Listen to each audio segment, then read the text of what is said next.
So hello guys, welcome back to my channel. Guys स्वागत है आपका मेरे चैनल नॉलेज गेन पे। सो गाइज आई होप आप सब अच्छे होंगे।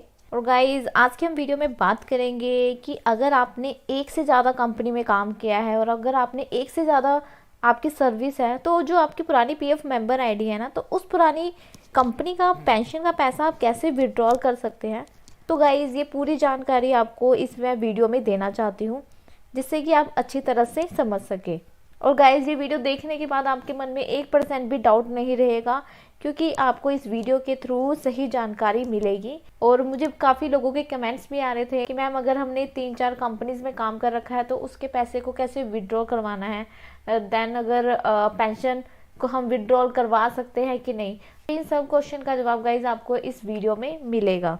और गाइज एक चीज़ और, अगर आप फ्री में अपस्टॉक्स ट्रेडिंग प्लेटफॉर्म पर ट्रेडिंग सीखना चाहते हैं और एक्स्ट्रा अर्निंग करना चाहते हैं, तो नीचे दिए गए लिंक पर क्लिक करके आप उसको डाउनलोड कर सकते हैं, क्योंकि आपकी ट्रेडिंग सीखने के लिए काफ़ी बेस्ट वे है। तो उसका जो लिंक है आपको मेरी डिस्क्रिप्शन पे मिल जाएगा। तो गाइज चलिए अब हम वीडियो को शुरू करते हैं। So guys first of all आपने गूगल पे सर्च करना है UAN पोर्टल। देन आपको जो फर्स्ट लिंक दिखाई देगा आपने उस पर क्लिक कर देना है और यहाँ पर आपने ओके कर देना है। सो गाइज यहाँ पर आपने यूएन नंबर एंड पासवर्ड डाल के देन कैप्चा एंटर करके यहाँ पे आपने साइन इन कर लेना है। गाइज यहाँ पर क्या होगा कि जो आपका रजिस्टर मोबाइल नंबर है आपके आधार कार्ड से, उसका OTP आपके मोबाइल नंबर पर आया होगा। देन आपने यहाँ पर OTP एंटर करके कैप्चा एंटर करके यहाँ पर आपने सबमिट कर देना है। गाइज सबमिट करने के बाद यहाँ पर आपने लेटर कर देना है। देन आप देखोगे कि गाइज आप यहाँ पर अपनी प्रोफाइल पर विजिट कर चुके हो। तो गाइज यहाँ पर आपने क्या करना है, यहाँ पर आपने व्यू पे जाना है। व्यू पर जाने के बाद आपने सर्विस हिस्ट्री पर क्लिक करना है। सो गाइज यहाँ पर आप देखोगे कि आपके सामने 5 PF मेंबर आईडी दिखाई दे रही है। मतलब कि ये जो पर्सन है इन्होंने 5 सर्विस कर रखी है, 5 जगह पर सर्विस कर रखी है।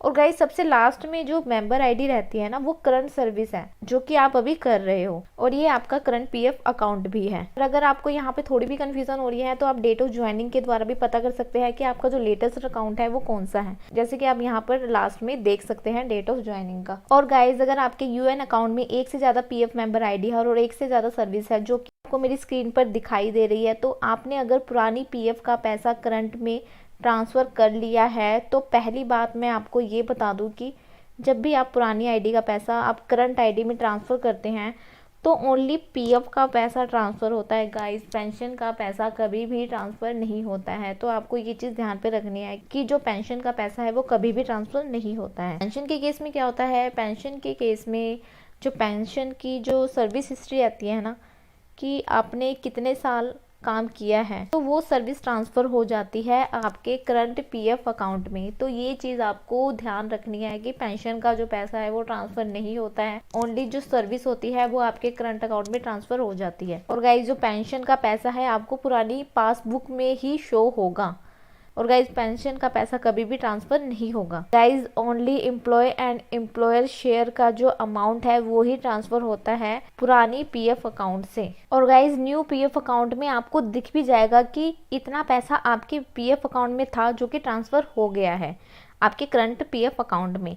बट पेंशन का जो पैसा है आपकी पुरानी PF आईडी में ही शो होगा, क्योंकि अब पेंशन का पैसा ऑब्वियस है कि ट्रांसफर नहीं होगा, क्योंकि गाइस पेंशन का जो कैलकुलेशन होता है ना, वो EPFO का अलग ही नियम होता है। टेबल T करके कुछ होता है, उसके साथ कैलकुलेट करता है, तो इसलिए वो ट्रांसफर नहीं होता। ये एक रीजन होता है ट्रांसफर नहीं होने का। ओनली जो सर्विस हिस्ट्री है वही ट्रांसफर होती है। तो गाइज ये तो पहली बात होगी जो कि मैंने आपको क्लियर कर दी और आपको क्लियर भी हो गई होगी। और दूसरी बात जो मैंने आपको बताया था कि मुझे कमेंट आते हैं कि पुरानी PF आईडी का जो पैसा है उसको कैसे विड्रॉल करें, तो यहाँ पर मैं आपको बता दूं कि आप लोगों की अगर एक से ज्यादा PF मेंबर आईडी है तो उसका पेंशन का पैसा हम नहीं विड्रॉल कर सकते। तो गाइज यहाँ पर आप देख सकते हैं कि जो लास्ट में आपको करंट आईडी शो हो रही है, उसके आप यहाँ पर वैसे लास्ट 5 डिजिट भी देख सकते हो एक रेफरेंस के लिए। और गाइज जब हम ऑनलाइन सर्विसेज पे जाकर claim form 31, 19, 10C and 10D पर क्लिक करते हैं, गाइज यहाँ पर आप देख सकते हैं कि जो रिक्वेस्ट है वो आपकी करंट PF मेंबर आईडी से ही होगी। तो गाइज ये चीज़ तो आपको क्लियर होगी कि अगर एक से ज़्यादा आपकी PF मेंबर आईडी है तो जो रिक्वेस्ट है वो आपकी इनिशिएट होगी only current PF member ID से। और गाइज अगर आप मान लो करंट PF मेंबर आईडी से रिक्वेस्ट को सबमिट कर रहे हो, तो जो करंट PF मेंबर आईडी का PF का पैसा और जो पेंशन का पैसा है ओनली वो ही विड्रॉल होगा, पुरानी का नहीं होगा। तो गाइज इस केस में आप कैसे पुरानी पीएफ मेंबर आईडी का पैसा विड्रॉल कर सकते हैं उसका एक तरीका है। सो गाइज जब भी आप कंपनी ज्वाइन करते हो तो अपनी पुरानी पीएफ मेंबर आईडी का जो कंपनी का पैसा है वो करंट में ट्रांसफर कर लेना है। और गाइज जैसे आपने पुरानी पीएफ मेंबर आईडी का जो पैसा है वो करंट में ट्रांसफर कर लिया है, और गाइज जैसे आप करंट कंपनी को छोड़ते हो और उसके 2 मंथ्स कंप्लीट हो गए छोड़ने के बाद गाइज आप फुल एंड फाइनल सेटलमेंट के लिए फॉर्म 19 एंड 10C पर अप्लाई करेंगे। तो गाइज आपकी जो पुरानी मेंबर आईडी की रिक्वेस्ट है वो आपकी न्यू मेंबर आईडी से इनिशिएट होगी। और पेंशन के केस में आपने अपनी सर्विस को ट्रांसफर कर लिया था तो उसके बाद जितनी भी पुरानी मेंबर आईडी थी उसका पेंशन का पैसा भी विड्रॉल हो जाएगा करंट अकाउंट से। जितना पेंशन का पैसा होगा वो भी विड्रॉल हो जाएगा जब आप करंट कंपनी छोड़ते हो उसके 2 महीने बाद। और गाइज एक चीज और, आप कभी भी जो पेंशन के पैसे होते हैं ना वो कभी भी आप एडवांस में नहीं निकाल सकते। और गाइज पेंशन के पैसों में कभी भी जो इंटरेस्ट है वो भी नहीं मिलता। और गाइज अब हम बात करते हैं एडवांस पीएफ की। और गाइज एडवांस पीएफ आप विड्रॉल कर सकते हैं। उसमें आपको ऑप्शन मिलता है कि आपको कौन सी पीएफ मेंबर आईडी से एडवांस का जो पैसा है वो विड्रॉल करवाना है। तो जो आप एडवांस पीएफ है गाइज वो आप बिना ट्रांसफर करके भी निकाल सकते हो। अगर गाइज मान लो अगर आपने ट्रांसफर कर लिया है तो वो आप अपने करंट मेंबर आईडी से ट्रांसफर कर सकते हो, विड्रॉल कर सकते हो। गाइज एक चीज और मैं आपको बता दूं, अगर आप जॉब कर रहे हो तो आप कभी भी जो पेंशन का पैसा है वो कभी भी विड्रॉल नहीं कर सकते हो। सिर्फ पीएफ का पैसा आप एडवांस में विड्रॉल कर सकते हो। पेंशन का पैसा एक ही केस में निकलेगा जब आप कंपनी छोड़ दोगे और आपको 2 महीने कंप्लीट हो जाएंगे। आगे हम 2-3 पॉइंट और इसमें डिस्कस कर लेते हैं, जैसे कि अगर आपकी सर्विस को 9.5 साल हो गए हैं तो पेंशन का पैसा विड्रॉल नहीं होगा। फिर ईपीएफओ का एक रूल लागू हो जाता है जिसमें कि आप एलिजिबल हो जाते हैं ईपीएफओ से हर महीने पेंशन